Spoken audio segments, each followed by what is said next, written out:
Yeah. Absolutely. I'll take a look. Really?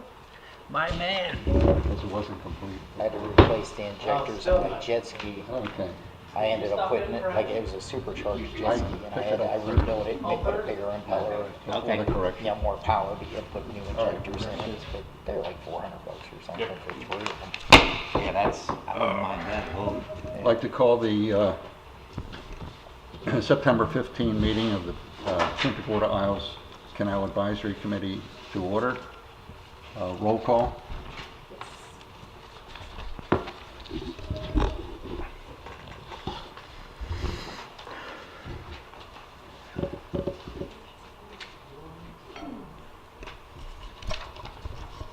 Good afternoon, PGI Board.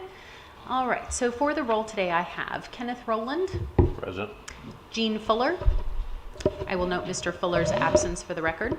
Robert Knabe. Here. Jake Dye. Here. Ronald Ludwig. Here. Harry Wahlberg. Here. And Jeffrey D'Amico. Here. Thank you. I'd like you to It's join on. us for the Pledge of Allegiance. Watch that wire.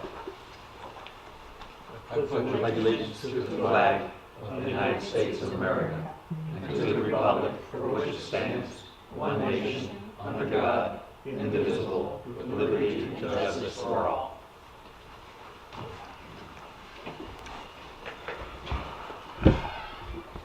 Do we have any announcements? All right, our next meeting is October 20th. Is there anybody that knows now that they're not going to be there? I won't. Okay. Not because of what we discussed. We're going to be out of town. Okay, fine. All right. Any public comments? This would be anybody that wishes to talk about non-agenda items on any subject may do so by speaking at the podium with their name for the record, and each will be allowed a time of 3 minutes. Do we have anybody wishing to speak? And you're on the agenda. Yeah? You're on the agenda? No, sir. No, it's not an agenda item. Okay. Not a specific agenda, but we will have discussions on it. Correct? This is for the rebar. This is for the rebar, or the Glass material reinforced, yeah. reinforced. You'll have your time. We'll be discussing this later. Really? Okay, I wasn't aware of that. Okay. This is, you're representing the materials, the Yes, sir. change of materials, correct? Yes, sir. Okay. We'll be discussing that. Excellent, thank you. Okay. I'm sorry. Just wanted to make a clarification for the record. So are you saying that this gentleman is going to give his comments during the seawall construction materials? Yes. Oh, okay, so you want to reserve public comment? Just refer his until to that. Okay, I just wanted to make sure I was clear. Okay. Thank you. Next, we'll move into approval of the minutes of August 18. Do I hear a motion? Move to approve. Jake moves to approve. Second, Jeff D'Amico, Jeff second. D'Amico seconds. All in favor? Aye. All right. All opposed? None. Being none, it's approved. Finance report. We'll move into the report. Keep it'll load up here for us first behind you. Speak into the, Sorry. So I've seen a bit load up for you behind there. There it goes.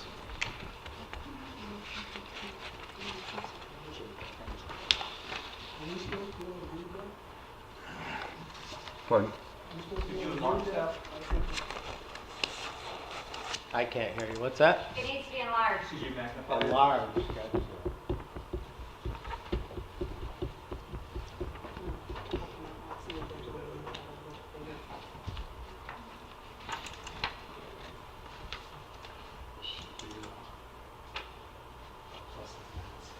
Yeah, it's gonna. I did have versus the agenda.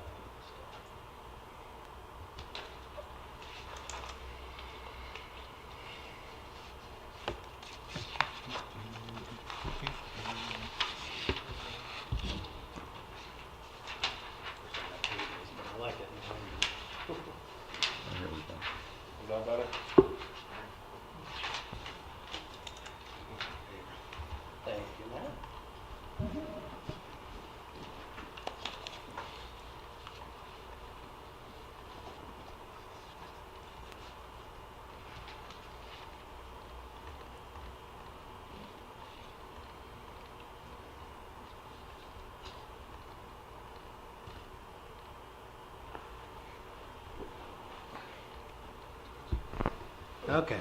Mark Storm, Canal Maintenance Supervisor, Public Works. So on the finance report, you guys got any questions there? Any copies of that available? We can't read it. Still not readable? Yeah, the board and I have copies, but there wasn't enough left available in the back, I guess. Better?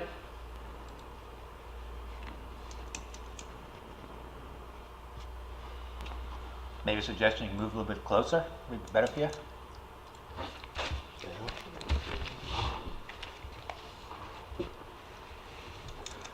Robert, is that okay? Any questions? Any Any questions? questions?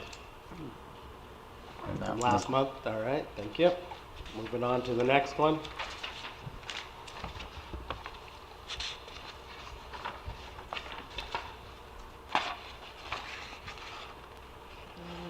I'll go down one more, see if that's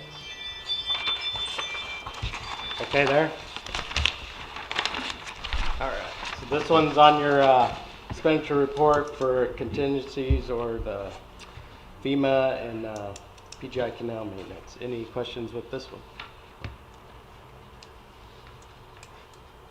Any questions? No. No. All right, thank you guys.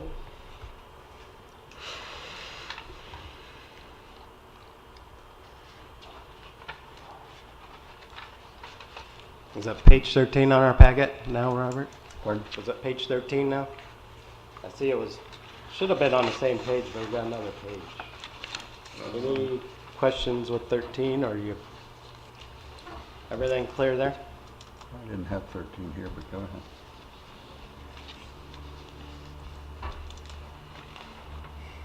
Page 13 is the revenue report.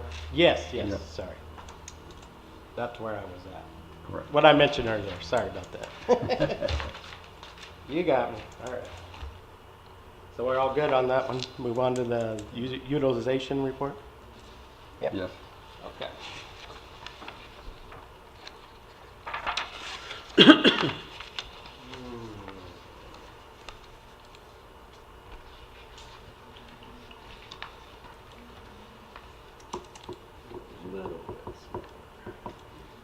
Up? Okay. So it's up behind you, pretty decent, but if you, I did add on this one to help in PGI and seawall replacement to know the full expenditures. So in your regular program of work, so that's where the seawall panel supplies come from. So that's all our concrete and supply and materials for that and costs that we do yearly. So that wasn't in your seawall replacement. That's the monies from the assessment. So that's what the second one's for, to help track that a little better, so you have some ideas where the spending's going there.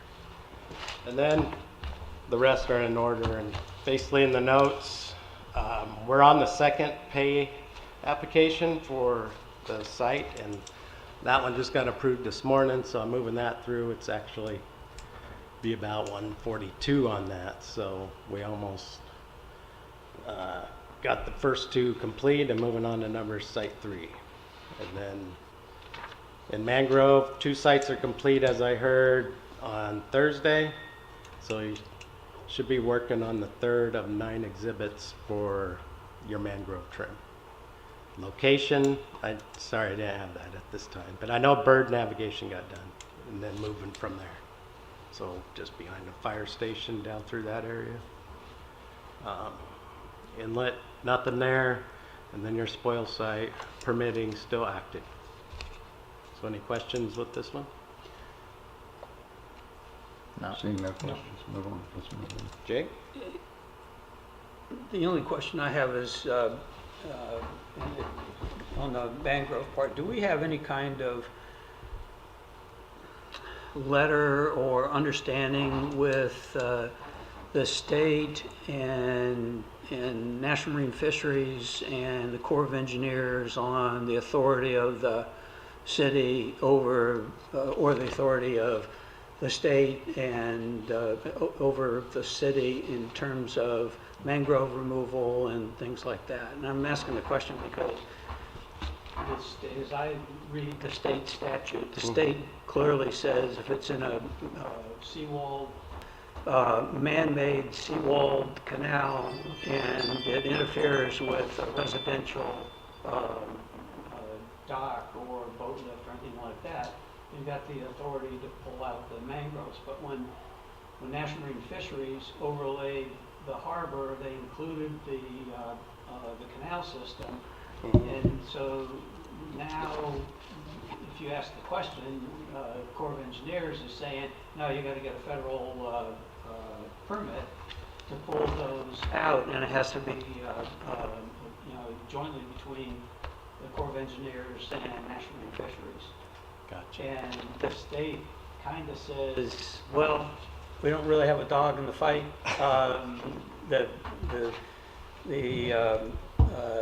The code, the statutes are what they are, and you got to hash it out with the feds. I'm just wondering, because you pull out mangroves and you're getting the permit from both the Corps of Engineers and National Marine Fisheries. Are they pulling them out? Brian Clemens, Public Works. So, Jake, I'd have to go back and review all the exact language, but in our permits for seawall replacement, there are limited allowances for mangrove removal and trimming to do that.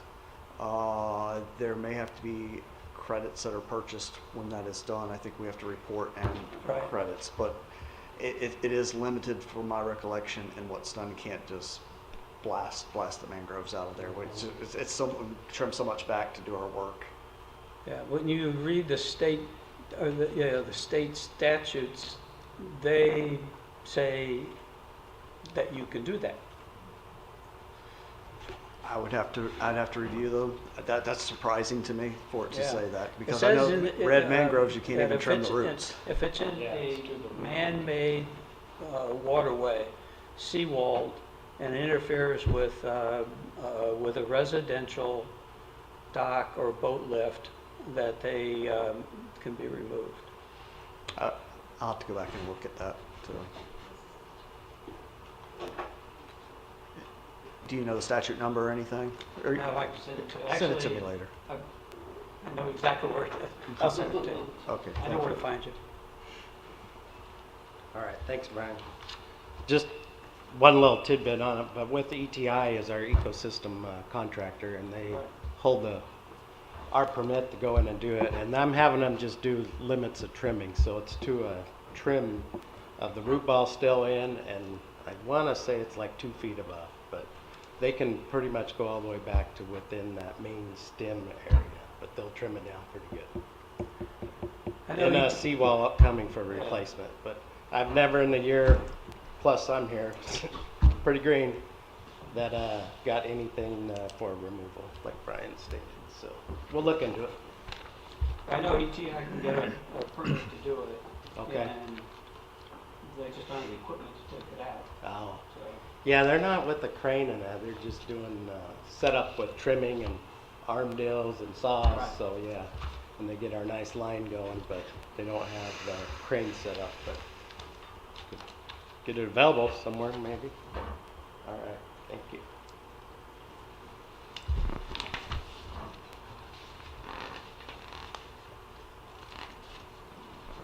Is that one okay? Any other questions? Any other Good. questions? Nope. Okay.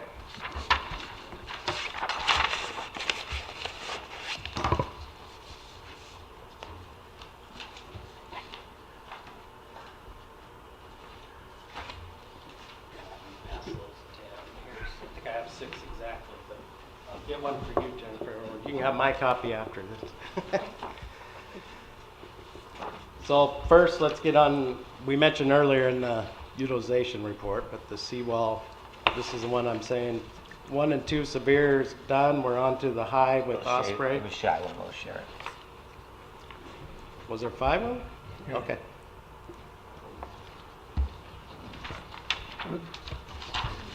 I have a copy. Does somebody need a copy? What, do you have You the guys other gonna share? One more. I've got committed memory anyways. Yeah. Thank you. You can choose. And they should get rolling from their other project, come over by, at least, first of next week to get started on Osprey for us. And that's still on a SAL, which is issued to them, so it's still with the monies available in this season or this calendar year, so. A little closer. So any questions with the current seawall maintenance target or replacement? Mark, is there any difference between this, other than what's been? I'm sorry. Name for Jim? Oh, yeah. Yeah, Jake Dye. Any changes in this other than, I see what you've completed and, you know, the letters going out, but any projects being added or taken out, anything new been added? So, any new stuff not added to this? No. All right. So current from the Can I- 22 start, and then add in from what we got assessments and through this time, and then this is our list moving forward into 26 also. Can I make a recommendation that we put a date on these reports every time, because we keep them moving. Some of us print things out. So I do have, when I revised, so it was in August, it's at the Right. bottom left, 8/15, so, Yeah. I mean, I can do it monthly for you, but that's about when we get monthly payouts and all that, Yeah, if so. it's got a date on it, I can just keep Okay, them correct. Sounds good. Straight. So what I did hand out for you in our, after this, I'll just jump into the PGI Ian project repair. That was left off. But that's what you got here in the packet I sent to you. So the 4 sites there, you still got Southwest. Southeast has 1 work site, which is actually got scheduled for 10/6. So he's preparing and getting stuff set up on the homeowner side for when the barge gets there and everything. Electrical, water, move landscape, get the boat maneuvered. He happens to be out of state, so he's having a company help him out with that. We're working with him. And you got Northwest 1 and the Northeast 2. And everything's moving to schedule on that. Some of those are the letters out and what's under construction with some dates on there, so to help you also. Is that for upcoming?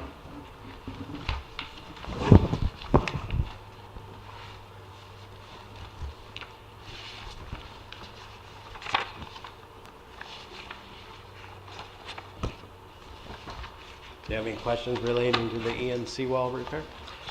Harry Wahlberg, Yeah, Harry. we still dedicating 4 barges to the Ian work, That's correct. 4 are on it, yep. and 1 barge for the normal maintenance? On the maintenance, yes. To date. No changes with that. Bob Canal, what do you anticipate the completion and the moving of the 4 barges into maintenance? I had the crystal ball and shake it. The way or- things are going. We got them extended out to May 2nd right now to be completed. Everything in the ground, we hope before March or spring of this next coming year. And that's following up, finishing all backfill, sodding and all that for a few months. So the target is to have all seawall in by March, or that mid-March area, what their target is. So I'll get a linear feet what's remaining for you down the road here, so you'll know. I think it's a good number to see where you're at. I don't have enough in between the years, so we'll get that going, and I'll report on linear feet that's remaining. But I looked at an old graph, so at last month's report from Gary showing the trending and stuff, it was roughly in the 70%. So, and that's PGI for you guys. Yeah. But you're tracking along in the phase 2 part of it, which is the slower part, but it's gaining ground, so it's good with the additional barge work. As one finishes, next barge moves over, helps the other zone, so it helps out. It'll get pushing here pretty quick, I'm sure, in the next month or 2, because Southeast will be done, Northeast 2 will be done, so you're gonna have probably 2 barges working in probably the bigger zone. Look like Northwest 2 and 1 for you. Does that give you a target Robert?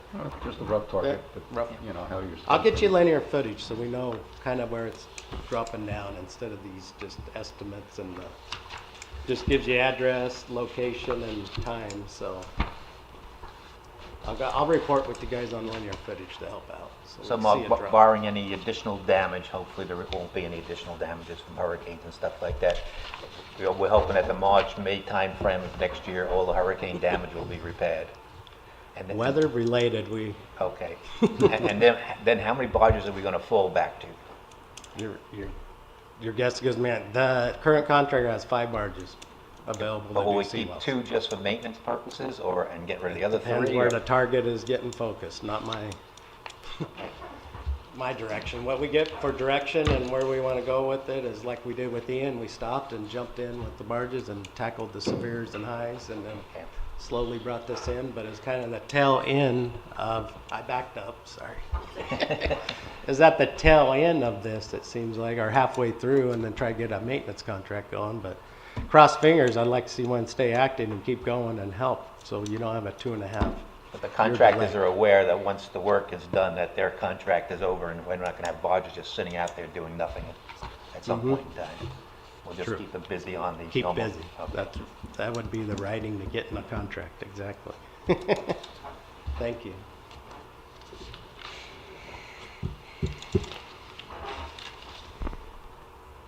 Good with Hurricane Ian responses? All right, thank you. So on to the canal maintenance report. Move this over. Just scrolling down through here, whatever contacts and that we got, there's no, for this review for you guys this time. Looks like things are being handled, waiting on an inspection and a closure, final inspection closures there, so. Any questions with this one? No. The list grew in March.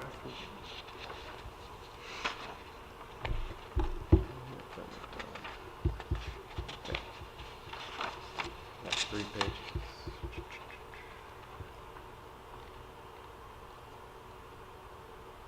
Concrete dock. Okay, so moving on to the capital improvement status, is that right? Correct. There's one more. Get caught up on my notes.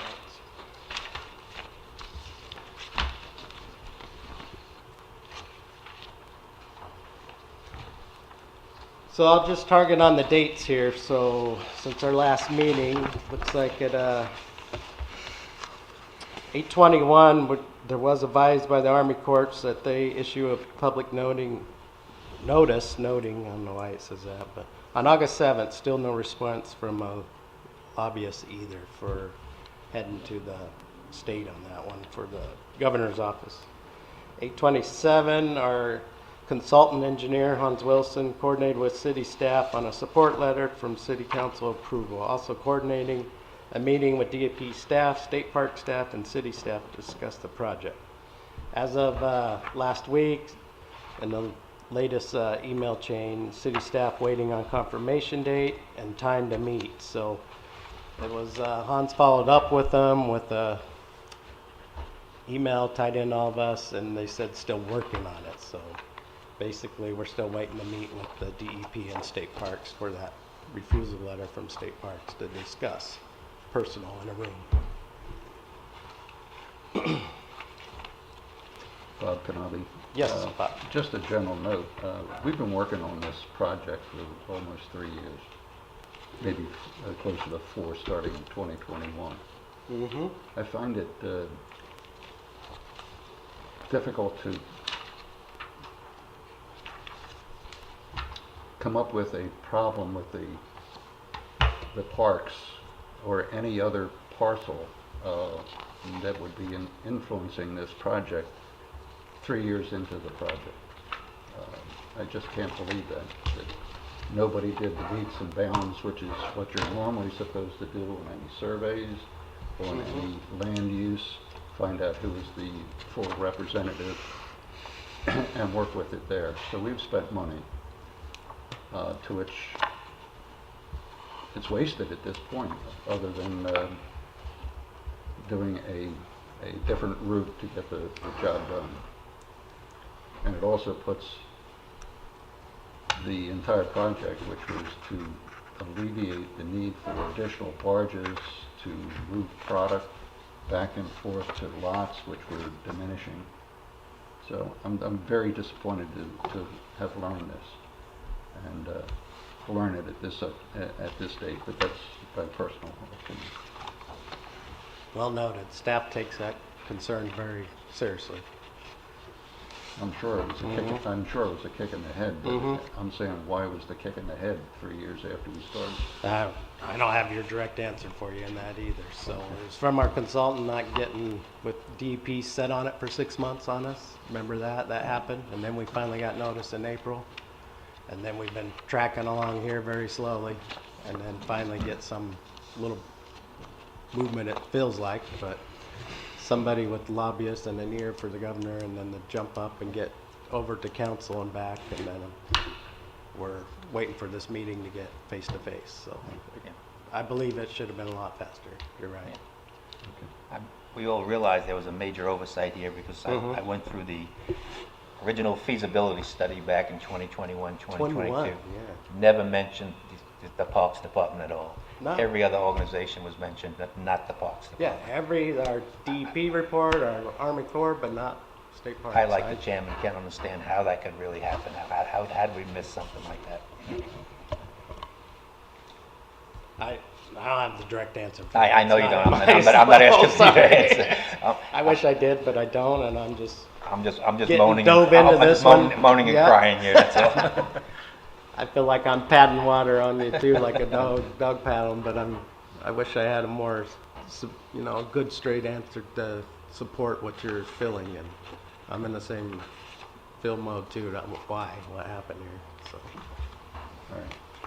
All right. sorry.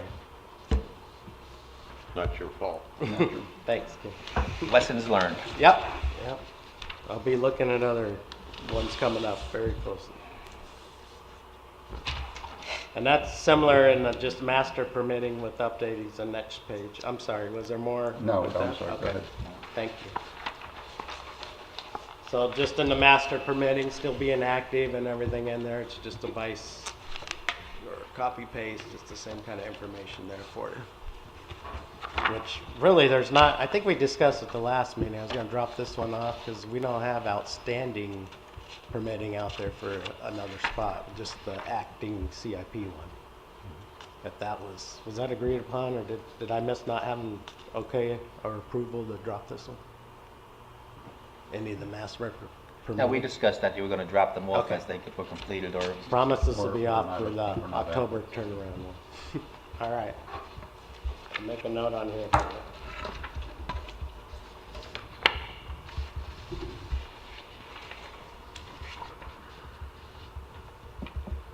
Okay, does that end this segment? I'm off the hook for this. You're off All right, the hook thank for you. We'll roll on. Jennifer, do we have anything up for We should be able to move show on and to tell, or is it just, okay? Oh, bylaws, sorry. the bylaws. And Jennifer will be doing that. You're all right. You can do that.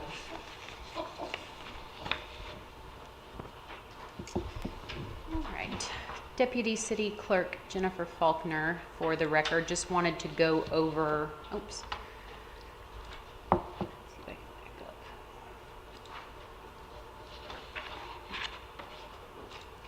Matt, are you able to get this pulled back up over here? It lost the connection for me to pull up that bylaws attachment. Hold, please, for technical difficulties.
connected but no internet. We're disconnected, so. Yeah, I was still up. I was still up. She was. You got all of us off. Here. Okay. Were all the board members able to review the draft bylaw amendments that were in the agenda packet? Okay. When we can get them pulled up on the screen, we will, just for the benefit of those in the audience to see it. But essentially, the city council has expressed a preference to move board membership, except for the code enforcement board, to a standard 5 regular members and 1 alternate member. And then additionally, the city clerk's office has discussed with some boards about revising the absence policy in the bylaws. So those are the 2 proposed changes in the PGI bylaws that we wanted to talk to the board about today and get your recommendation on those so that we can move forward with a resolution that incorporates those changes for council's final approval. So the change for the absence policy, the current absence policy under the bylaws is 3 absences in a 12-month period. On the 3rd absence, your seat is automatically forfeit, and then city council and the clerk's office announces that vacancy and proceeds with filling it.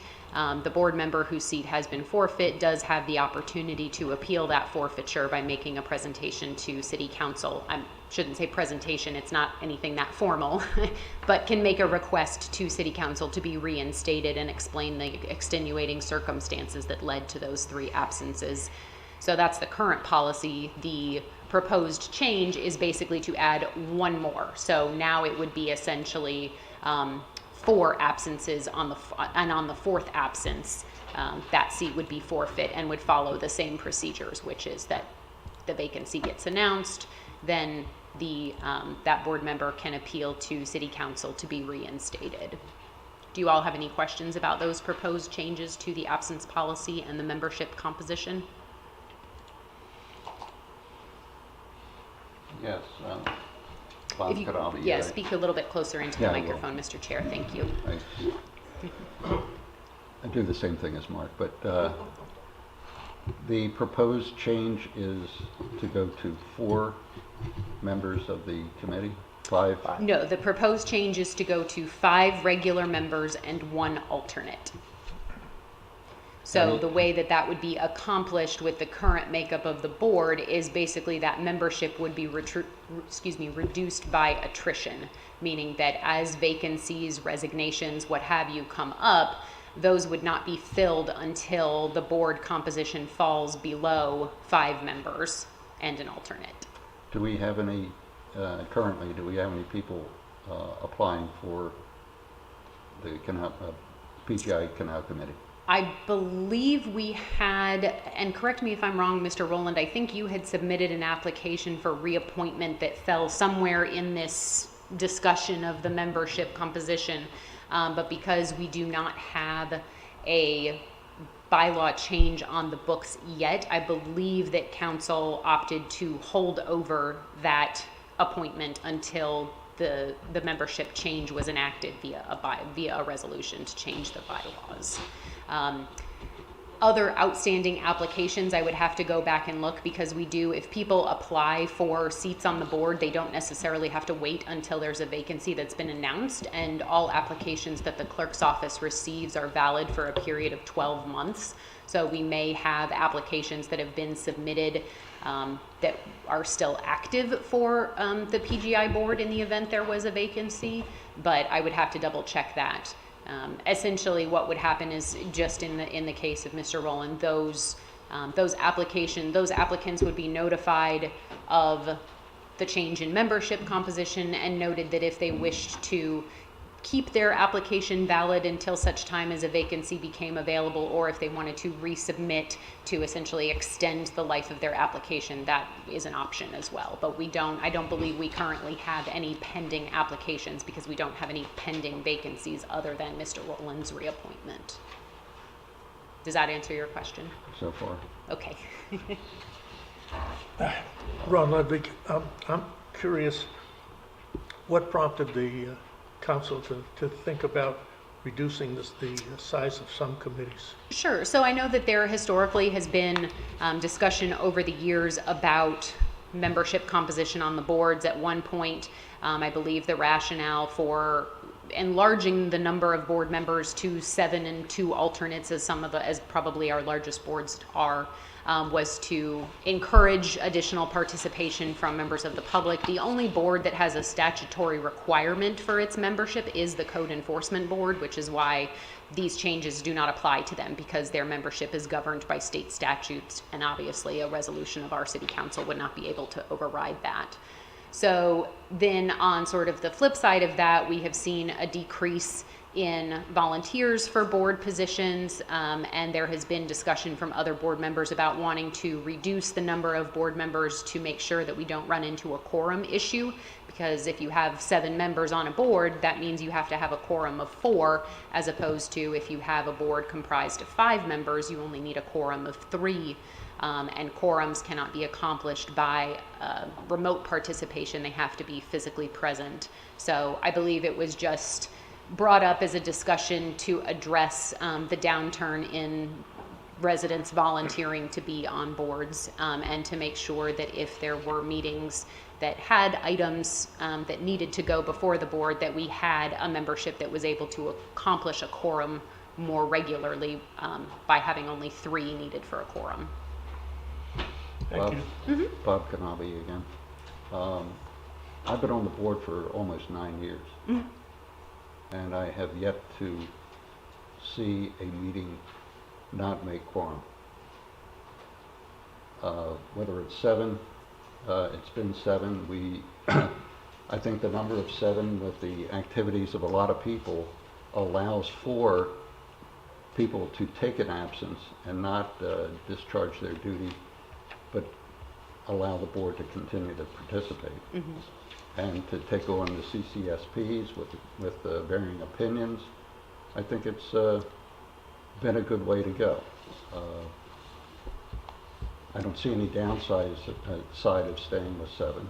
Sure, and that will absolutely be noted for the record. I will say that the clerk's office, for purposes of maintaining a sort of consistent standard across the boards, has typically advocated for changes to the bylaws, especially to things like the membership composition, the absence policy, for that to be uniform across all the boards, so that we don't necessarily run into an issue, especially if there's staff turnover or whatnot, of having to recall, okay, this board has 7 members, but this one only has 5, and these, this board gets 4 absences, this board gets 3 absences. But again, that's the whole reason that this is on the agenda, is for your all's input. And I do recognize that historically these quorum issues have not affected the PGI Canal Board as much as they have some other boards where we have lower volunteerism and lower attendance and more difficulty filling vacancies. Are the other boards that you're talking about quasi-judicial? So it would be everything except the Code Enforcement Board. So you would have the BSI Canal Board, which is quasi-judicial. You would have the Building Board, which is quasi-judicial. You would have the Planning Commission, which sometimes can be quasi-judicial, although I believe there is some clarification that needs to be made on that front with the reversion to the 2022 LDRs.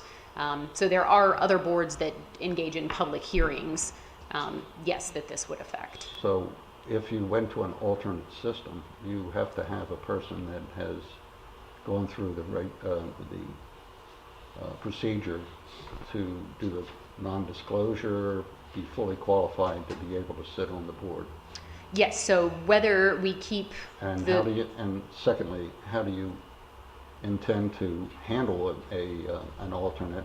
Must they attend the meeting and not get credit for it against their activity in becoming a member? Or are they called if there is a known absence? So typically how alternate appointments work is those alternates receive exactly the same training as the regular board members. They're just told that as an alternate, the absence policy does not apply to them because they are not regular members. They're not required to attend each meeting. They are asked to be available in the event that we have a known or unknown absence to serve in the capacity of a regular member. But in terms of training, they receive the exact same training that the regular board members receive.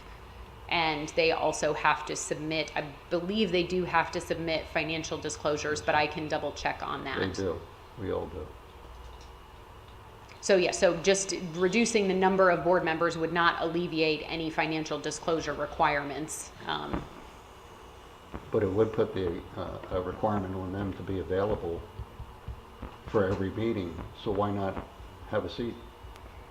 Why not be at the table? So would your suggestion then to not have an alternate position at all, to just have regular members? We've done it for years. As long as we stayed at 7, we were able to make quorum all the time. Mm-hmm. Sure. I mean, yeah, like I said, this is why this item is on the agenda, is for your discussion and input. If there are any other board members who would like to speak to on, pros and cons of having an alternate or keeping the membership at 7. I mean, these are all things that, obviously we can return to council with, because we do not have, we have council's expressed preference in terms of the membership reduction, but we don't have a resolution to that effect for all of the boards yet. The only ones that has been enacted for by resolution are the Planning Commission and the Board of Zoning Appeals. That change has been implemented for those boards, because that was done under a previous agenda item in discussion when we had to bring back the Board of Zoning Appeals under the reinstated Chapter 26. Another question. Do you have a list of when people get termed out? Yes, so the clerk's office does maintain that. That is also available publicly through the agendas and meetings page. Or excuse me, not the agendas and meetings page, the board vacancies page. If you go navigate to your board, you are able to see a list of the terms and the end dates for those terms. Or if you specifically want to know for yours, you can always call the clerk's office and ask, but that information is on the city website.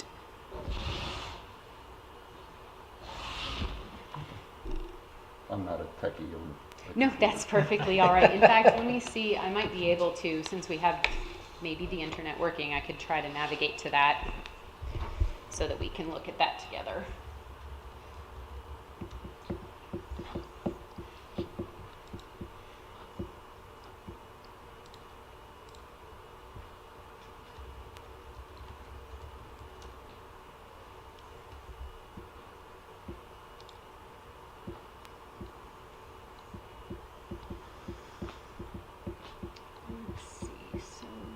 Go down to my board.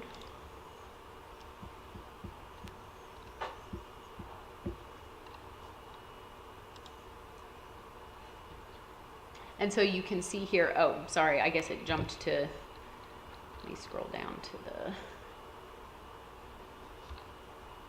the, okay. So if you see here, it'll list, this lists for the upcoming vacancies and the terms. So if it's not one that's coming up, we usually have the database set to show vacancies that are coming up in the next 3 to 6 months. Sometimes we push it out if it's going to be at the very beginning of the next calendar year, for example, like you see in this first one here. But yes, the board members, if you would like to know, I can have Alex send an email to the board members letting you know when your specific term is up, and then as the vacancies come up and are announced, then they'll be visible on here with the term limit, or the term I would like to know range. Because we have people that will be termed out, Mm-hmm. as well as people that came onto the board essentially at the same time, which when they get termed out, or potentially termed out, you're going to have no board. So that's why we're going to take a look at where we are and what the attrition rate is going to be. Sure. So if it were a situation, and this is just purely hypothetical, so let's say you had, of a 7-member board, you had 3 board members whose terms all expired January 1 of 2026. Then if we went to a situation where we were reducing the number of members from 7 to 5, let's say without an alternate, it was just going to go from 7 to 5, and you had those 3 members whose terms were all going to be up at the beginning of January. If all of those terms expired and we didn't announce any vacancies, the number of members would be 4. So we would announce 1 vacancy in order to appoint 1 board member to bring that up to 5, and those other 2 boards seats would not be filled, and it would go in order of, if they all expire on the same date, it would go in order of who the oldest was in terms of appointment, or the earliest appointment. So let's say that all 3 of those board members, the term was expiring January 1, and you had board member A who was appointed January 1, 2023, board member B who was appointed January 15th, 2024, and board member C who was appointed January 1, 2025, all expiring in 2026, then the appointment or the vacancy that would be announced would be for, sorry, I think I had that backwards, for the seat that was the oldest seat, because if they were all going to be coming up again, moving forward from January 1, then actually it wouldn't necessarily matter when those board members were appointed, because the term would start over for just the one vacancy.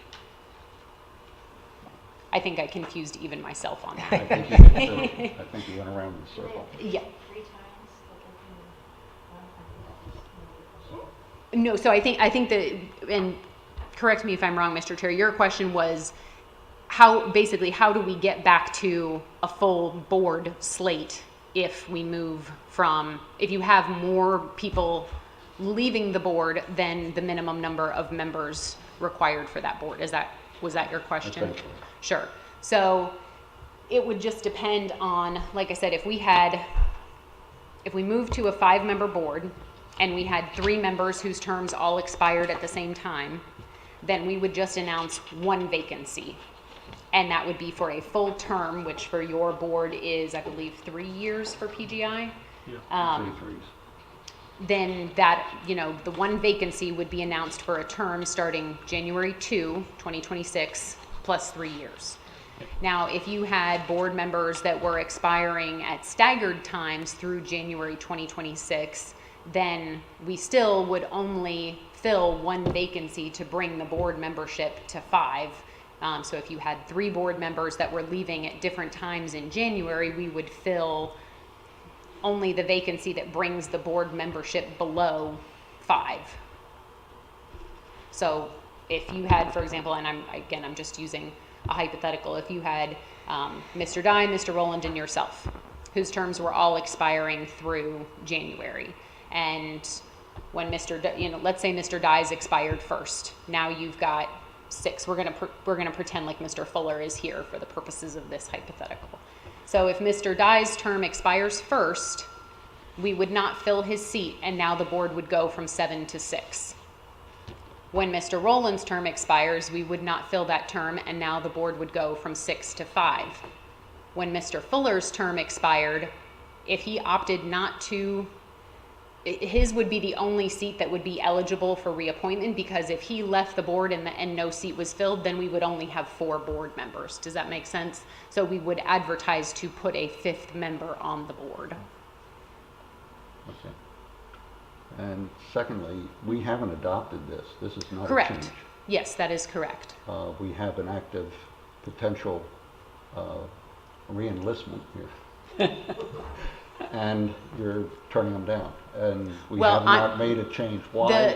Why is this happening? Sure. The council has discretion to postpone appointments or halt appointments, and that's the indication that they've given, that they would like to essentially press pause on all pending nominations until we resolve the change in membership with the various boards.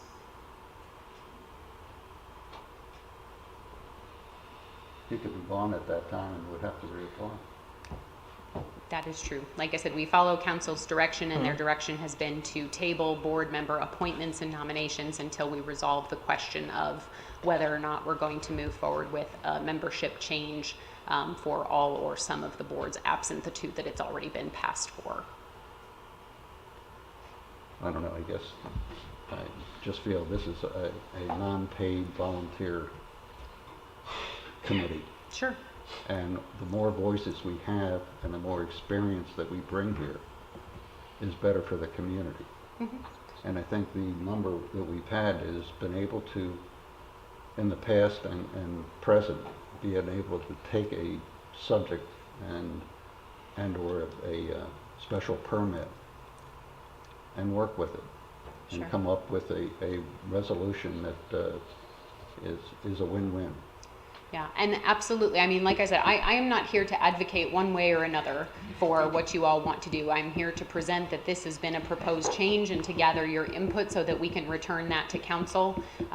If you all, obviously you, Mr. Chair, have indicated your position. If there is a consensus among council, or if you all would like to sort of voice an opinion on this so that we can take that back to council and say, this is this has been the response to the proposed changes, and then obviously it will be council's discretion because they're the ones who enact the bylaws. So are there any other board members who would like to speak for or against changing the membership composition?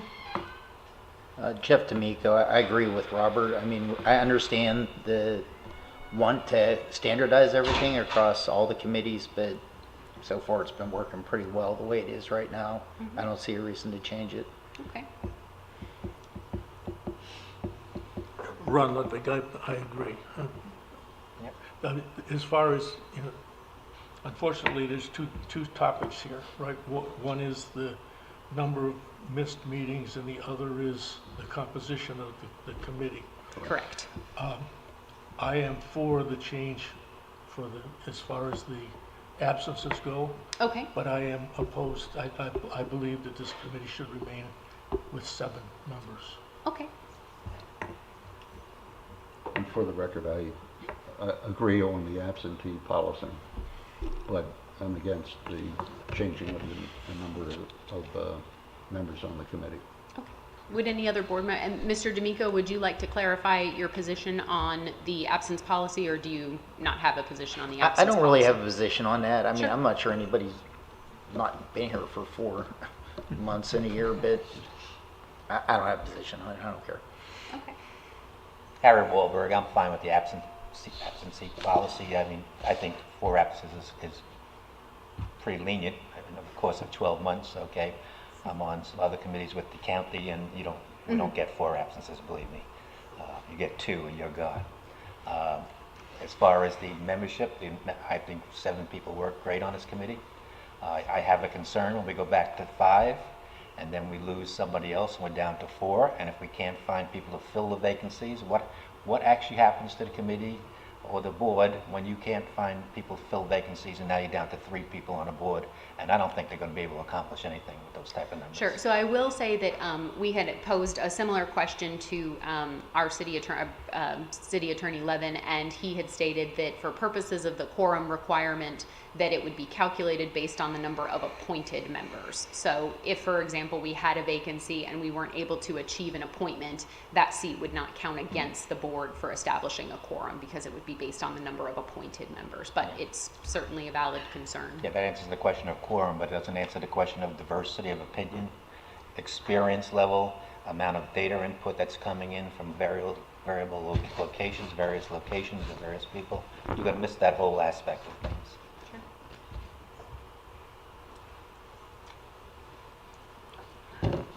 Jake, okay, so everybody waiting for me. I actually agree with the 7 as being a good number for the committee because it brings, it allows for a lot of diverse experience and thought. Going to 5, is that catastrophic? No, we'd go through that without any real issue. So my preference would be to stay with 7. I think we could do with 5. There's some benefits to the consistency across the rest of the committees that I understand. As far as the absent change, I don't have any issues with that. I'm fine with that. Any other, and I did not mean for my pausing to, I just don't have authority to move us off of this agenda item because I'm not the chair of the meeting, so.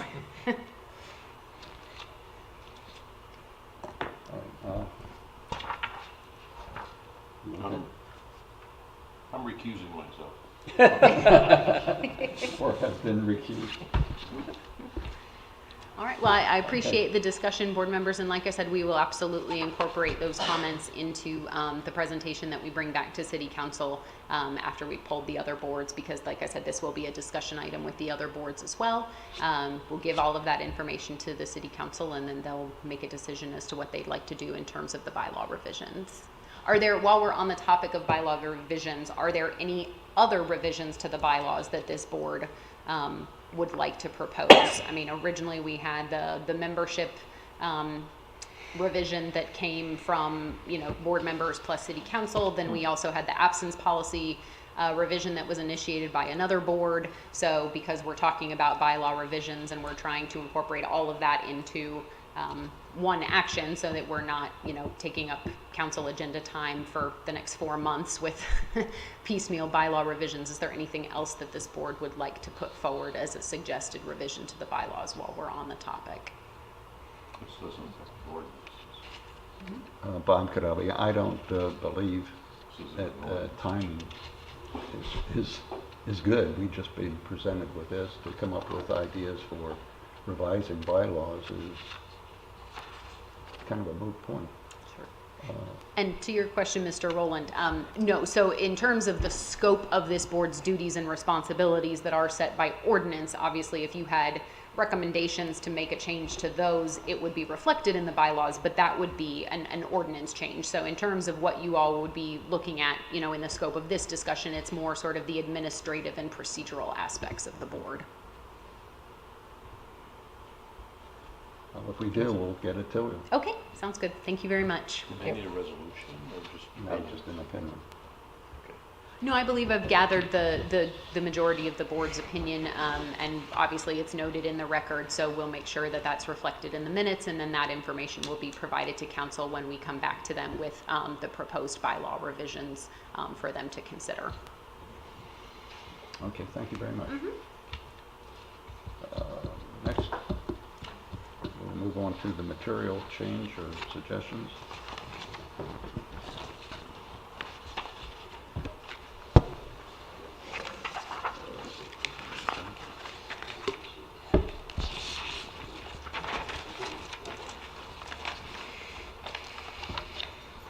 Information on that, but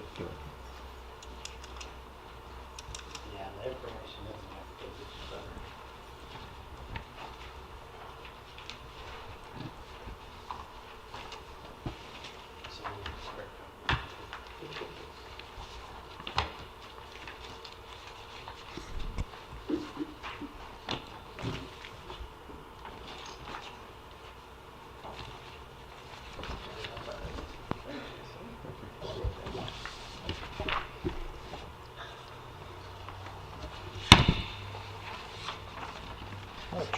More trees, man. Thank you.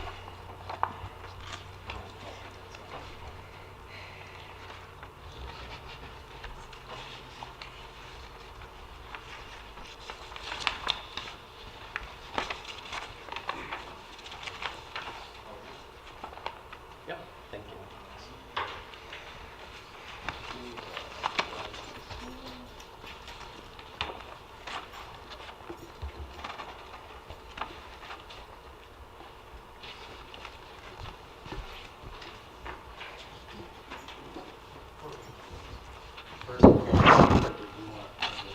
pardon? I couldn't hear you. Did you want to do this first, or? The public. We'll incorporate both. So you mentioned earlier, sorry, Mark Storm, Canal Maintenance. Mentioned earlier before the agenda, and is this public speaking now, or you want to wait till after we go through the slide demonstration? We'll go through the slide demonstration. I think that will feed us, and the open public comment will merge together if it's appropriate. Okay, well, for the record, Mark Storm, Canal Maintenance. So I'm going to give you guys an update from the Taylor study, which is the material study that's being questioned with currently. So, did you guys all get a copy? Because we do have it up behind you. Yeah. Okay, Yeah. good. Just a summary. So, there is 110 miles. Harbor Walk wasn't included on this, but basically you're built in the 60s, 65 to 1980, and then you got some later after that. And then we're at 91 miles PGI, 18 and BSI, and then the little strip that's out at Harbor Walk. So 110 miles of seawall overall. With that, and the Taylor study brought us In 21, this came about, and the last one was in 11, so they run 10 years. So with this, the canal maintenance program included designs, materials, manufacturing process, construction methods, maintenance, and inspection records, which is basically with the data log and the assessments that we did for condition of seawalls. So from the study, it was determined that generally the city of Punta Gorda had a well-planned and comprehensive seawall replacement program. Early on in the study, 9 different materials were considered.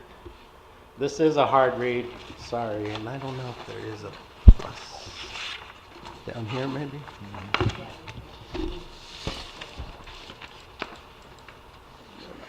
Move it over.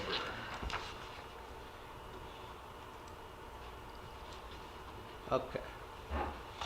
So, let me get caught up for you. I'll move this so you can hear me. Of the 9, there was the concrete, the mixed design, precast, steel, corrugated sheets, the FRP, which was a polymer corrugated sheet, vinyl, True Line, which is another vinyl product, aluminum sheets, timber, segment block, and then living shorelines. So with that, you know, they had the type, they had their advantages. If you can scroll down there, it's not going to go line item by line item for you. Disadvantages, typical failure modes, site condition requirements, installation techniques, access requirements, and construction equipment required. All of them are contributing factors that need to be considered, and that's what the study did for us and implemented for our best results for current.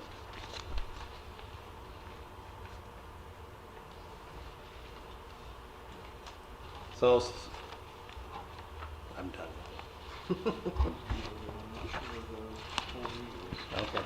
Selected materials for consideration were based upon the Taylor Engineering review of the city's waterfront development design standards, plus the completion of the alternative analysis. 3 alternatives for the city's consideration were evaluated. So we modified to existing MMFX design to improve strength and life expectancy of the concrete mix of the concrete panel itself at 65 years.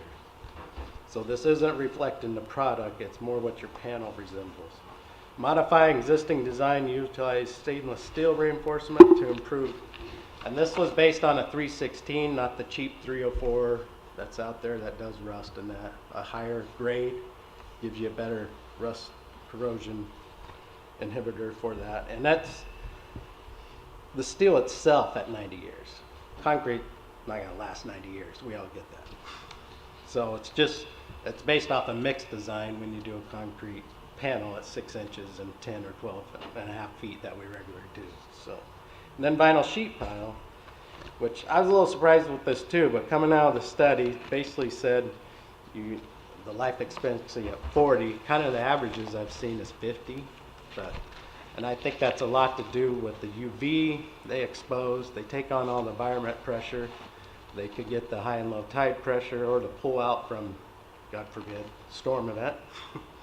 And they do a lot of flex too. So you could have a lot of wobble in there and creep, which not very sexy into me.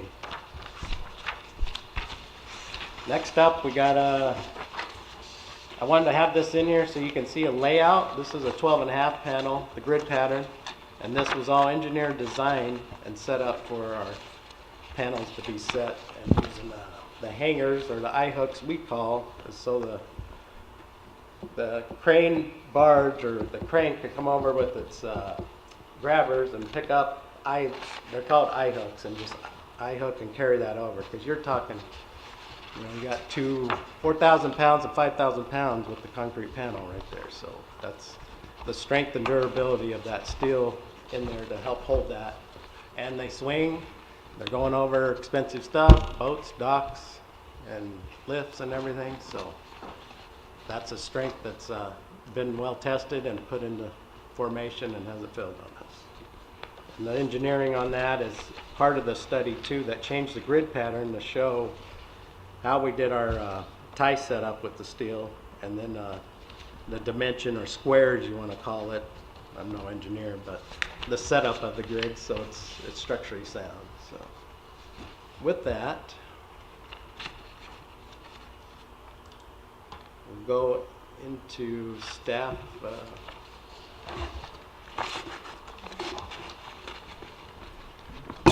One question, the rebar terms, the loops on the top that we use for, generally use in pickup. Does that serve any purpose for tying the cap to the seawall yes, as well? that is engineered setup too to run for the tieback back. They connect in there and pull. So dead man or with the minor array, we call minor array MR1, whatever, or that drives in. So yes, they get tied to those, which help for the stability strength, staying up with the cap going on it and tying it in. So a lock kind of Lego set up lock mechanism. So that's how it goes. Thanks, Jake. Current staff recommendation, further evaluation. We're looking at reevaluate current system, seawall system design, provide updated costing and life expectancy based on recommended changes. Reevaluate the stainless steel option for the 2021 Taylor study or provide updated costing and life expectancy.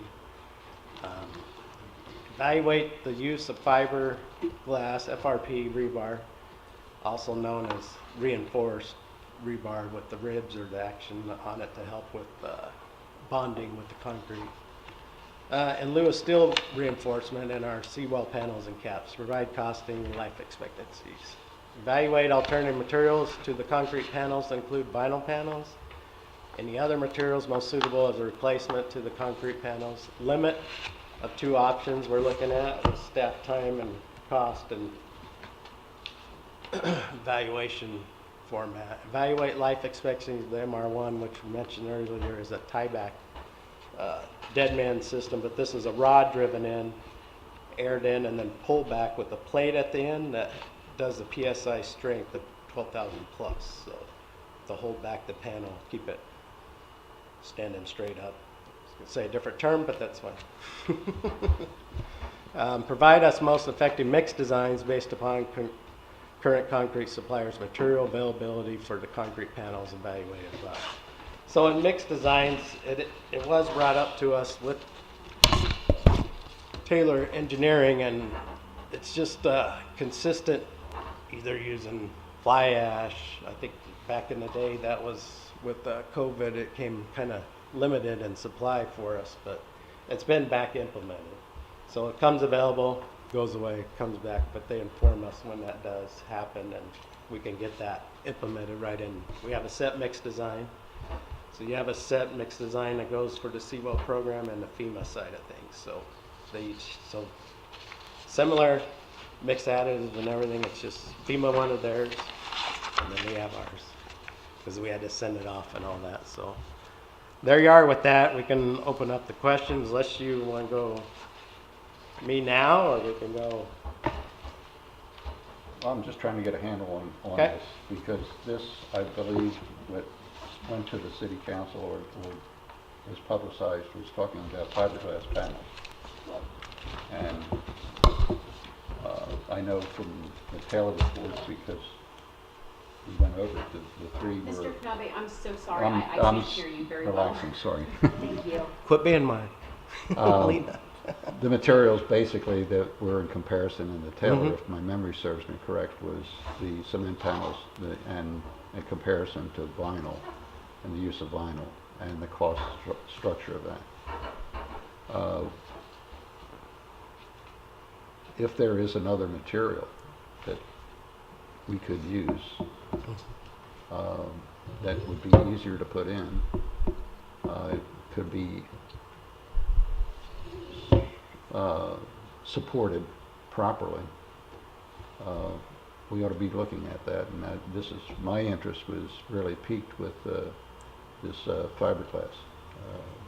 The only concern I have is fiberglass over time, how it would degrade, and but it would be something to look at if we can save some money and install it at any financial benefit.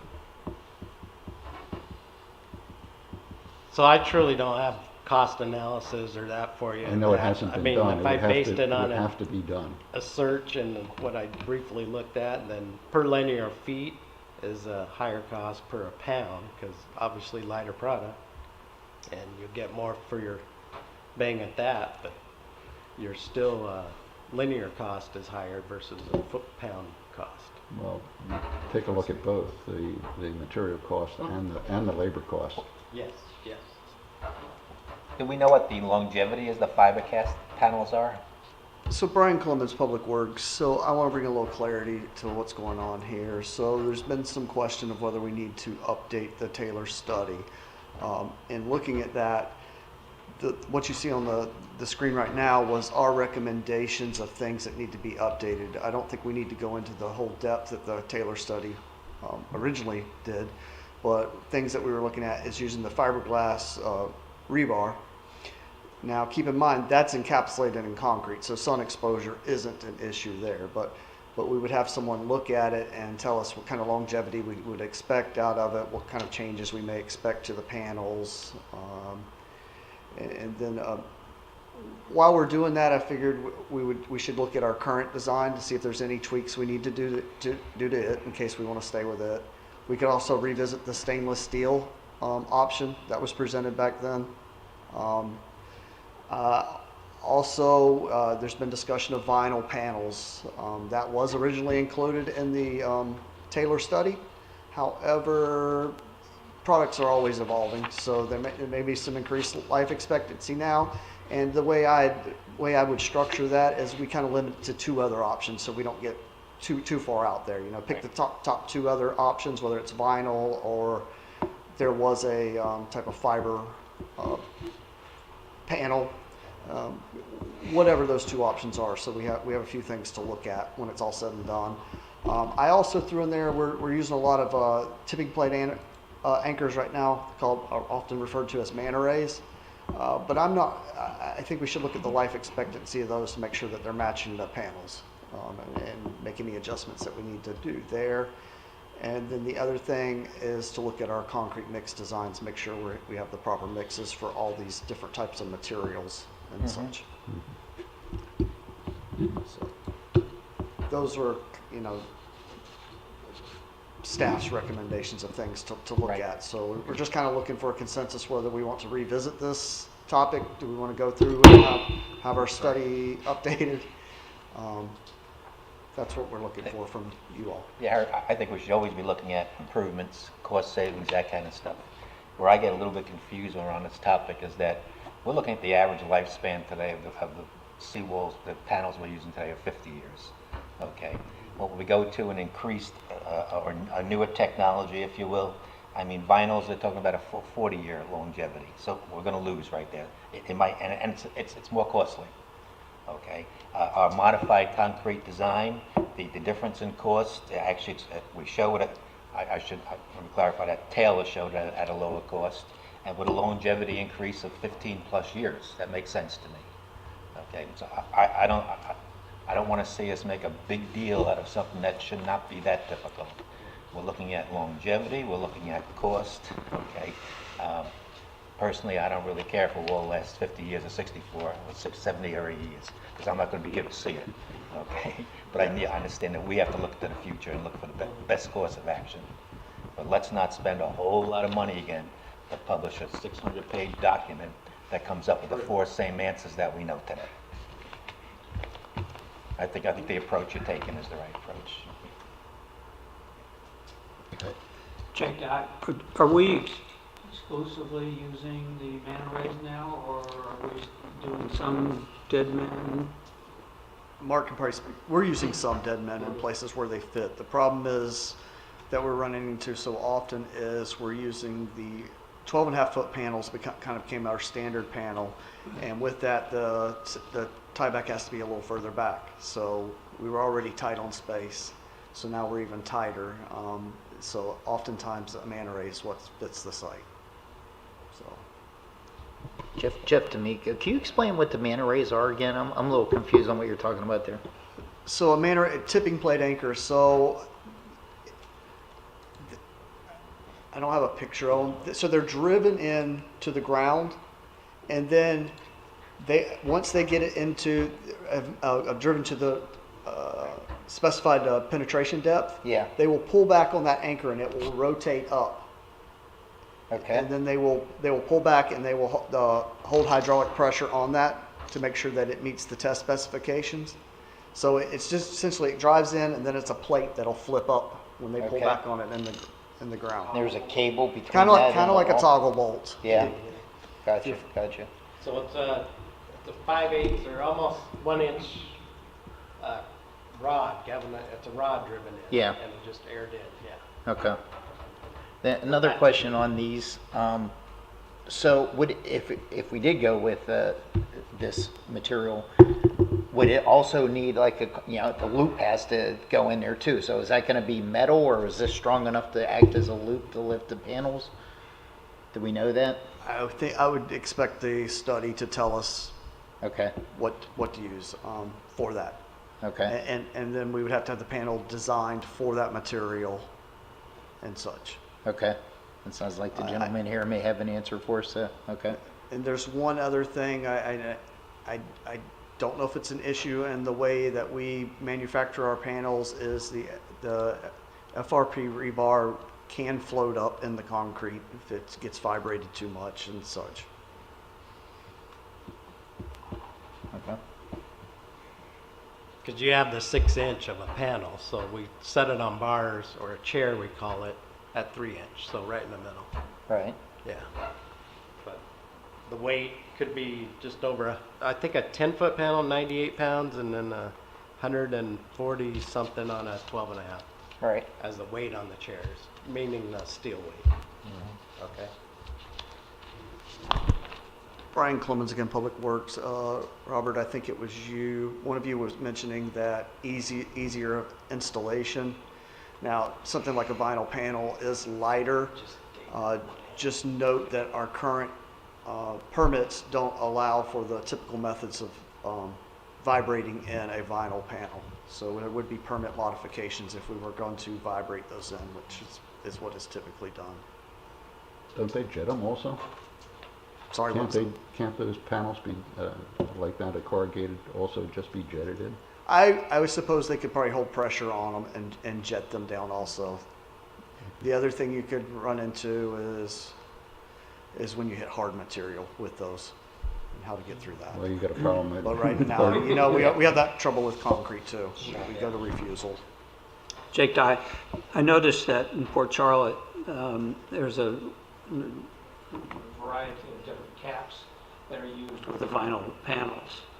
And so I'm assuming that any kind of study that would look at the vinyl panels has to look at, how effective the cap is, how it's installed, how it's constructed, as well. I would agree. As a complete package, it Yeah, should be it a complete design. seems like from what I'm seeing over in Port Charlotte, that the cap is the weak link over there. If it's not effective, it starts going, because the panel doesn't have a lot of structure to it, and it looks like it starts to bend and causes the cap to crack. Yeah, I didn't know what you've seen. I've heard some cases, I guess, of the panel wanting to pull out of the cap too, flexing and wanting to pull out of it.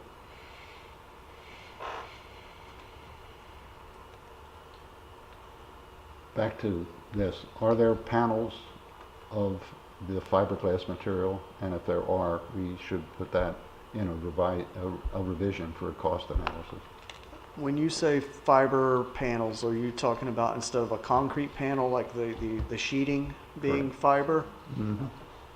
I don't Or are know, you talking about unless are you talking about the unless I rebar? read this wrong a while ago, and I haven't had a chance to go over it.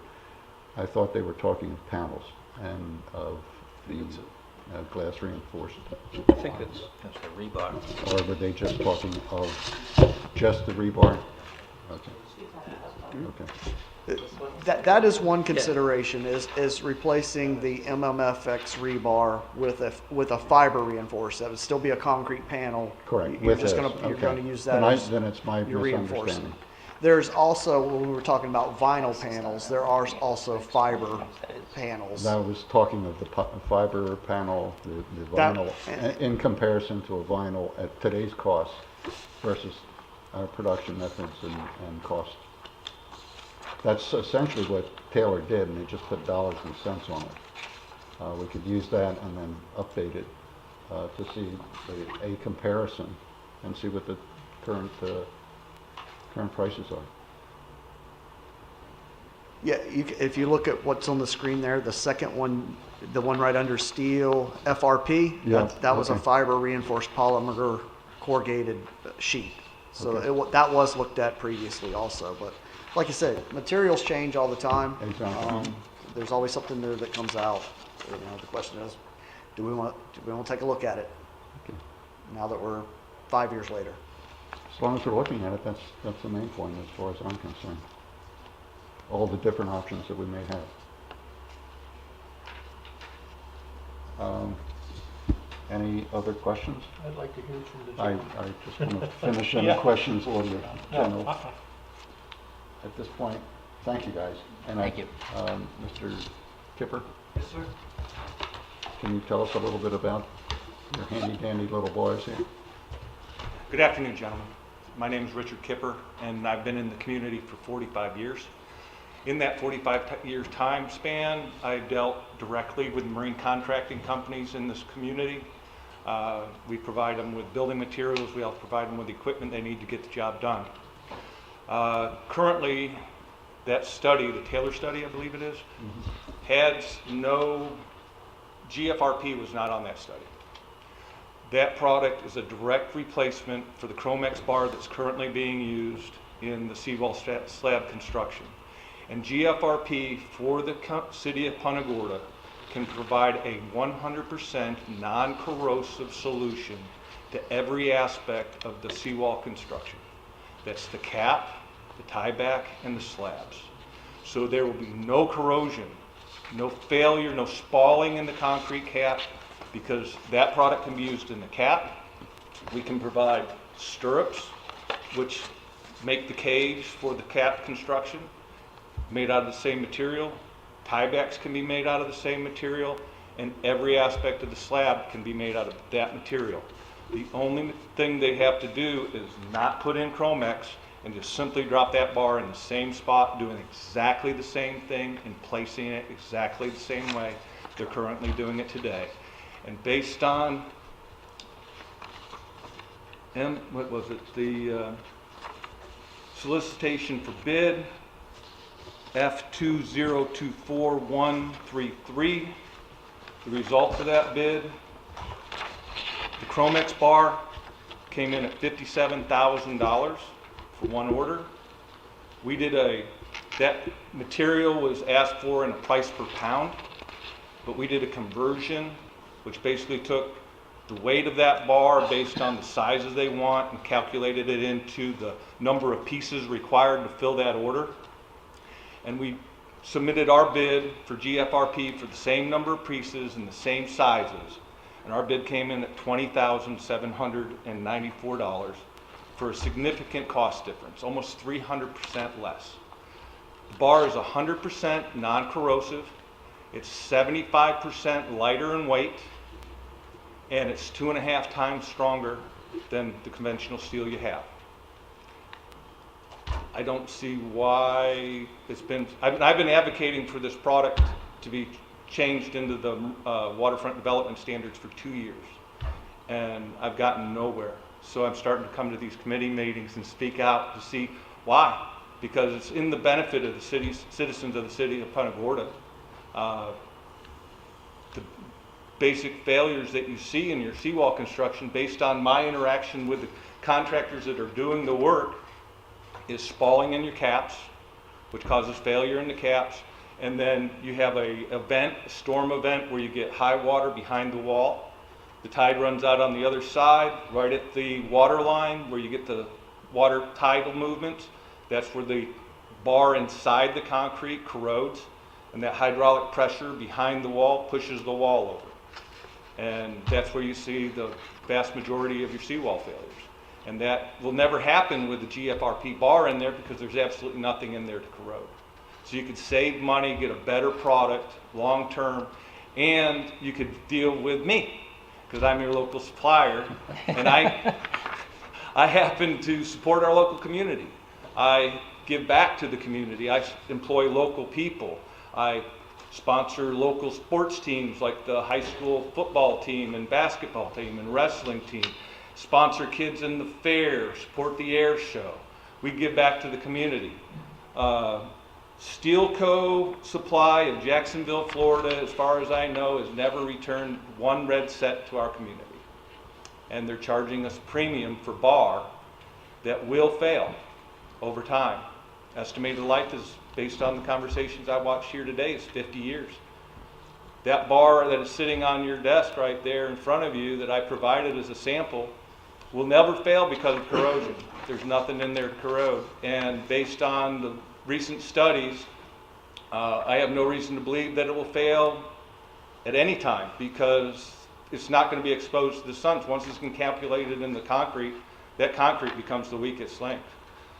I have provided an amended waterfront development standard in the past that was provided to me by the manufacturer of the bar that I presented today. Their engineering team took these waterfront development standards, went through them, and made all the conversions so I can hand your engineers a finished document that all they have to do is review and rubber stamp to make the approval. I'm trying to make this as simple as possible, as cost effective as possible, and as reasonable as possible for the citizens of the city of Punta Gorda. Thank you. Do we Yes, have sir. Jake Dye. How well does this bend? You can't bend it. Okay, so for the loops that we put on the top, can it be They could formed? be provided pre-formed from the manufacturer.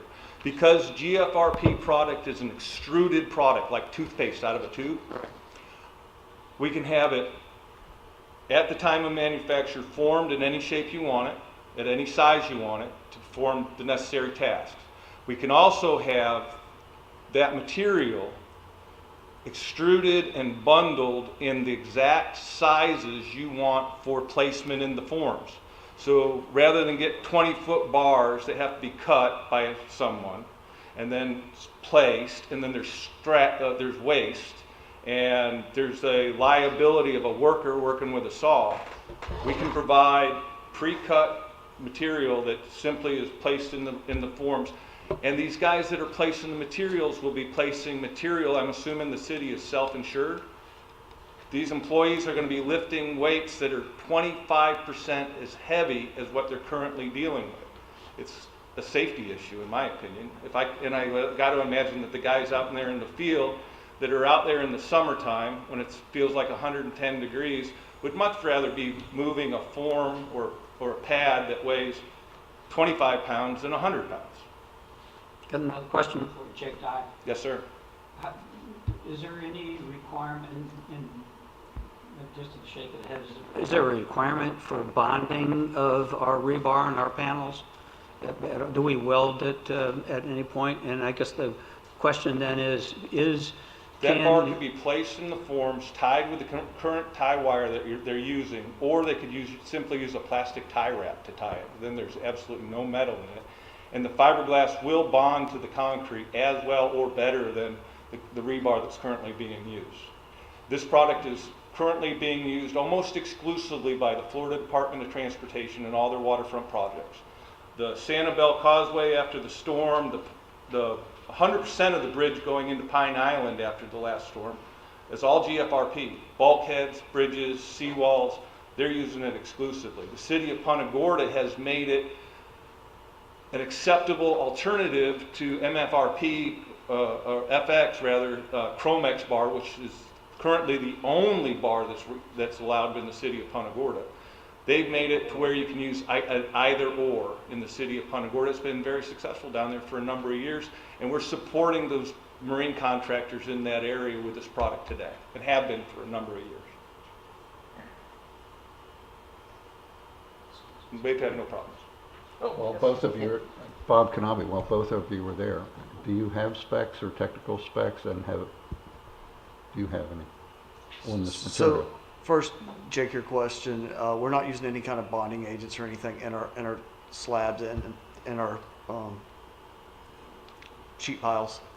And they're where was I going with the other part? Talk- ask about welding, Welding, yeah. there's nothing in the panels that's welded. That's only occasionally on the tiebacks where we that's what ends up working. That's our best option. And as far as specs go, I'm not a structural engineer, so I would want a structural engineer to review it and make their recommendations. So, Do you have specs to give? I can certainly provide anything that's requested, either myself or I can work directly with the manufacturer to provide any However- documentation that would be required. Bob Canal again. I think that would be appropriate, at least to take a look at it from a technical standpoint. Be glad to comply, sir. Harry Wahlberg, simple question.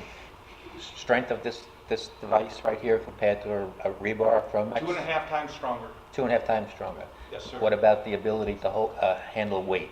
I know we have to put X amount of pound of weight on these rebars. I just want to clarify a little bit, sorry, Yeah. on what I know. In some modes, it is stronger. Others, like elasticity, it is not. It's 2.5 times stronger tensile strength. Okay. The shear strength is not going to be this 2.5 times stronger, but tensile strength, pull, is 2.5 times stronger. So tensile strength is stronger, and which way is it not stronger? Just flexibility, bending? Okay. Shear. I've heard all the positive things about this. Tell me some negatives. You're not using it? We've had no negative feedback from the marine contractors that are currently using the product in the city of Cape Coral. We've had no negative feedback from the Department of Transportation that's currently using it in their projects. I think it's a win for the city of Punta Gorda. If I didn't think so, I wouldn't be here advocating for it. Any situations or projects where people have said, no, the product is not working for us, we don't want it anymore? No, sir, none that I'm aware of.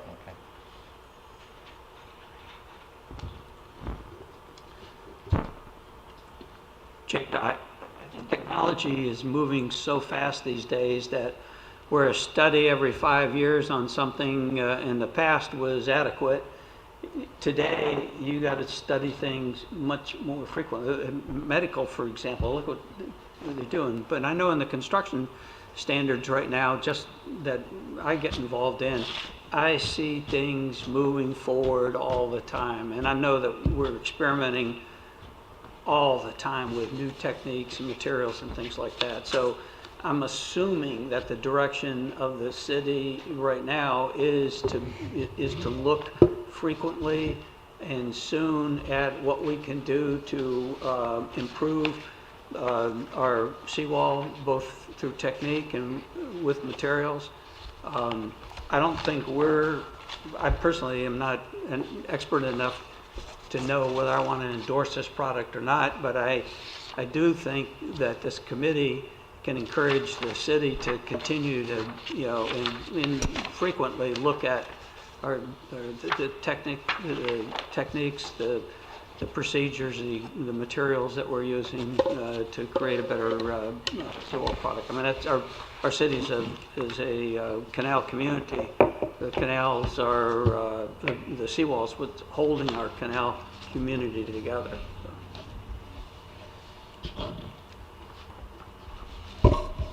Ken Rowland, have you seen this document? Just today. Okay, I'm familiar with that diagram. okay. It looks like on a 12-foot panel, there would be 24 feet of total length in a U shape. So the city of Punta Gorda uses 12.5-foot panels, which means that you're going to have to make the grid. You're going to have 11 or 11.5-foot bars and 4.5-foot bars because each panel is 5 feet wide. I got the rebar. The rebar is weldable and cuttable and Right. all that, but it sounds like when you said this material is extruded, that And during the manufacturing process, it's extruded. By the time it would reach the job, it's exactly like what you see on the table. and just so a 12-foot U. So you're talking about the hairpins or the Yeah. lifting rods? Yeah. Those, quite honestly, GFRP can be used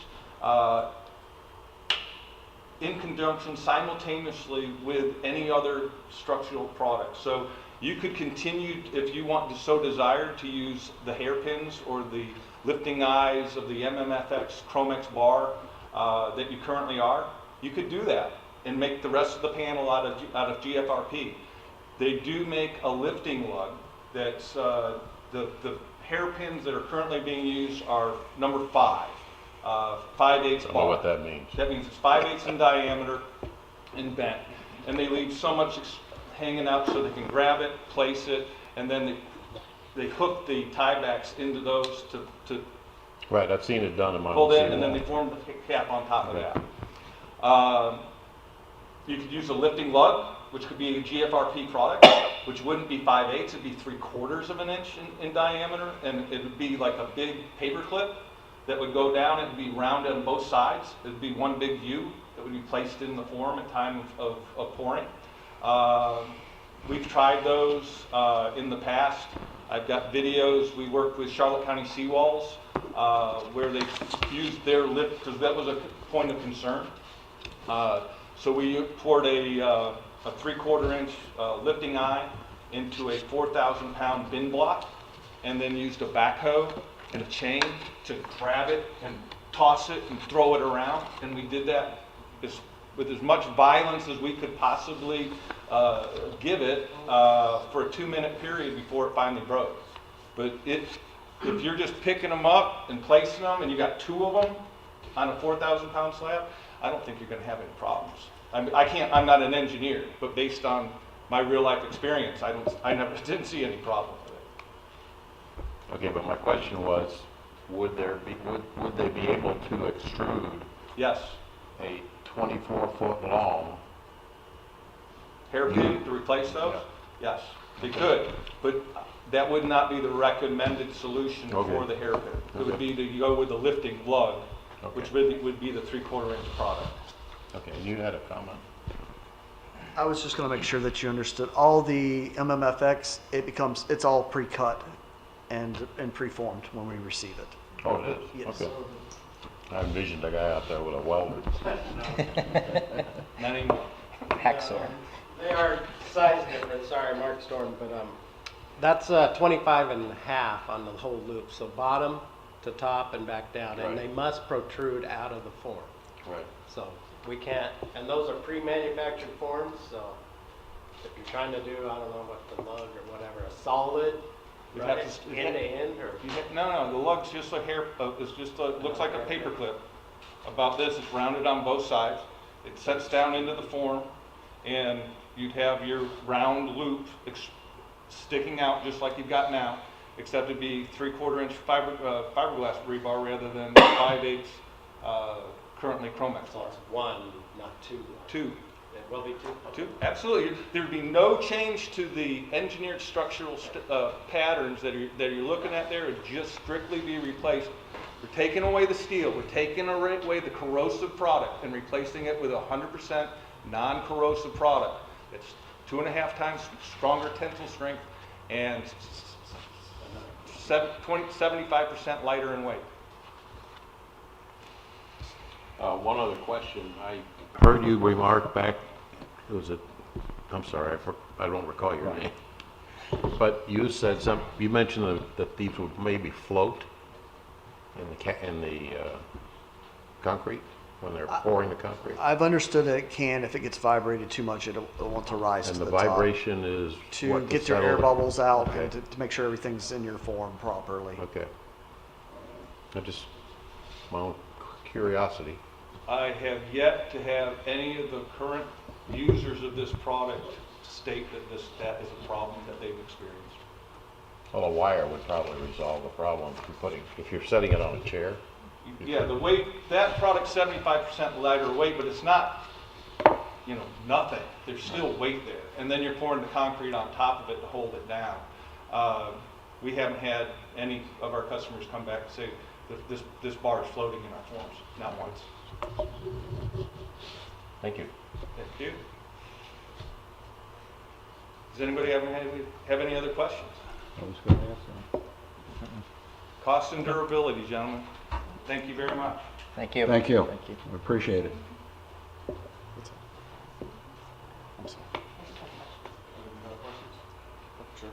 leave it open. Public comment? You got 3 minutes. Hi, everybody. Debbie Lux for the record.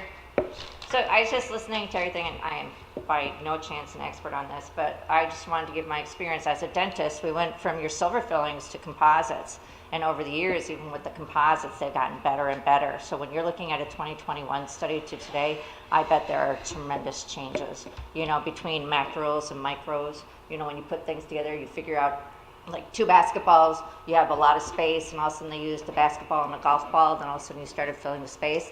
I think there's a lot of changes in there. Some of my questions for you to ponder on, I was thinking when you're talking about comparisons, you know, like with vinyl and concrete. Concrete is quite heavy. Can it be squared off? Sometimes you have to cut it. There's issues with cracking even in transportation. You also have to look at the man rays. How much do they cost? How far back do we have to dig up the yards? You know, is a vinyl or any of the composites much easier to go ahead and need less space to fix our seawalls? And then also, do we have to use all the riprap? You know, can we use living shorelines with this? We have to really start thinking outside of the box. Are there different things that we can do? I am a fan of composites. Like I said, even as a dentist in the wet mouth and everything like that, it is excellent to use. Your silver fillings expanded and contracted with time. You know, there are so many failures that can happen. With composite, you don't see that same type of failure. So even though I'm not an expert in that area, I'm kind of an expert with the composites in a wet, you know, environment. You have to look at the breakage of it, like I said, with the new structures and breakage, and you talk about how it's already pre-bent and everything like that. That's excellent. You're not using manpower time or anything, like you said, with somebody injuring themselves trying to cut it, or is it cut properly? So you have a lot of things that you need to look at. I know the man ray costs were like extremely, was it $1,500 per man ray or That something? was a contractor bid. Yeah, so when you look at that versus, you know, what else we can use in the, you know, cost effectiveness between man time, whatever it takes, I really think that doing a study and looking at other areas might be a really good idea. And that's about the best I can read on my hand scribbling, but I just wanted to say that looking at this and my expertise as a dentist with composites, that is probably one of the better ways to go. Thank you. Thank you. Thank you. Sure. And I just wanted to add that we're looking for a consensus, whether you all want to move this forward. Do you like what we have suggested there? Do you want more or less? We're just looking for some kind of consensus on where to take this.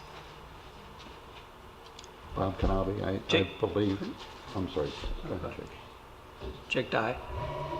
I'm all in favor of looking at this, but I don't want to limit it. I don't think we should be saying, yeah, we want to look at this. I think what we really need to do is be looking at everything that we're doing with it and see, because as Ms. Lux mentioned, the technology continues to change rapidly, and we need to look at what's out there and we can take advantage of. So I advocate, you know, doing more quickly and see what we can get out there, and not just focus on this one product. Okay, but I just want, so the Taylor study took in many other aspects, you know, from even staging sites and our inspection program. Are we just talking about materials for the seawall, and do you feel that it's too narrowed in the suggestion? Would we need to look at and all the tieback options too, because that's what they did originally, such as helicals and every other thing they considered. Bob Canabi, I would use the Taylor study as a basis only. It's got a material analysis in there, the components that we use.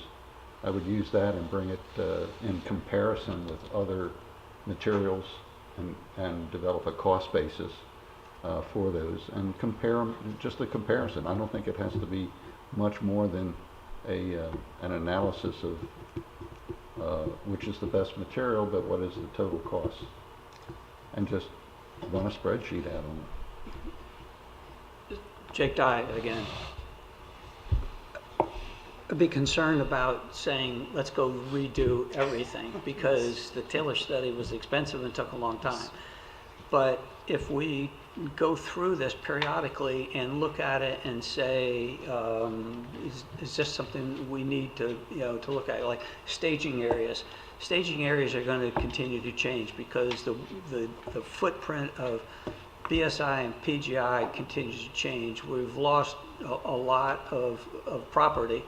We aren't going to go out and buy an empty lot someplace and use it for staging. Not unless we want to get sued by the neighbors and the whole community to have these trucks going back and forth. But we have to lick that that problem. But that might not change all that much. As far as lifting equipment and other things, maybe we can make some changes. But you guys probably know more about what needs to be looked at than anybody else.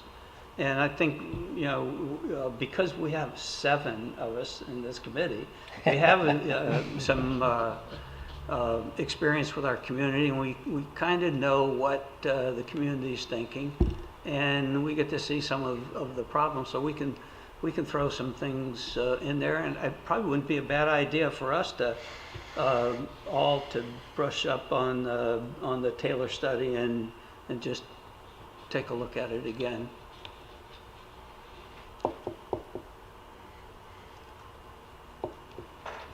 In my humble opinion. I think we should, I like what they Yeah, suggested. Taylor study's 5 years old. It's time to start looking at what's changed in 5 years, what's improved, what's cost effective.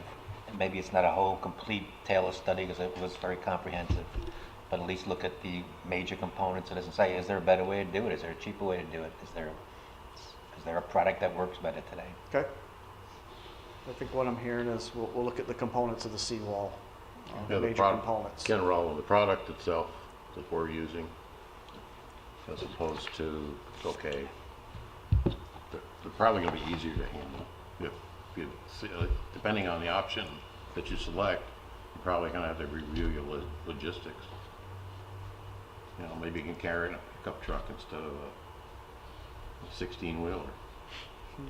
Right. So, Bob Canopy, I believe the consensus of this committee is to put it under review and analysis, see what we come up with. Okay. Ken Rowland, could we have a meeting just amongst us that's not a public meeting? Is that legal? No. No. No. No, I meant just a discussion of No. what any ideas we might come up with. We can bring it up in the I mean, we could bring other this, commentaries. you could gather your thoughts and we bring this back next time if you want to revisit it. I don't. And Jake, maybe it'd be good if we all got a copy of the Taylor study, Okay. so we can see what's in it. Like we've done in the past, we can just feed information to the staff and you guys can feed back to the group, okay? But we can't do it amongst us. Right. So is that what we'd like to do? You want me to give you the Taylor study, review it, and we do one more session to discuss I further? think let's get on it. We would get the Taylor report. We would study it and get up to speed.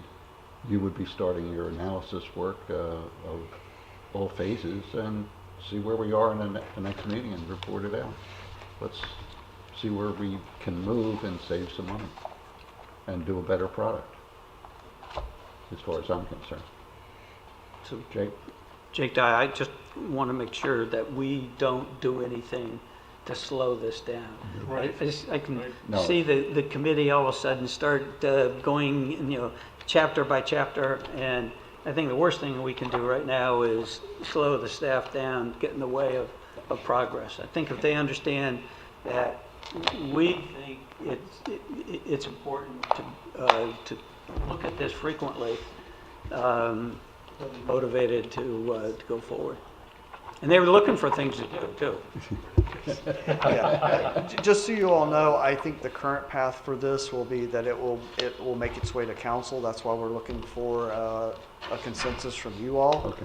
to see if we're going to move this forward. And then, of course, there's going to be a process to get this ball rolling. Once we're given the go, we're going to have to bid it out and go through that whole process. So Right. it takes time. I don't know how else to say it. It's not gonna be me. Analysis paralysis. Are you planning on sending a copy of the tail report to everybody? We can send that to you right after the meeting. Yeah. You know, Yeah, that by end you of know it's day. this thick, right?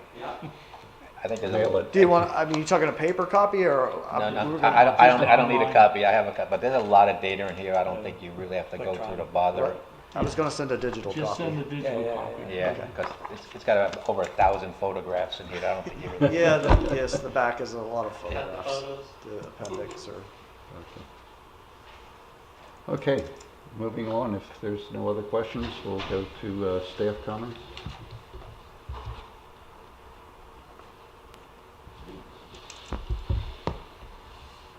I'm just grabbing my stuff, sorry. Okay. Mark, Canal Maintenance. In charge. You're in charge. He's setting it up. What's that? Yes, if you had any comments.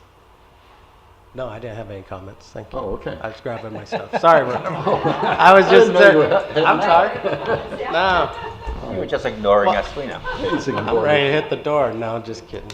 Okay, committee comments? Nope. Seeing none? Meeting's adjourned.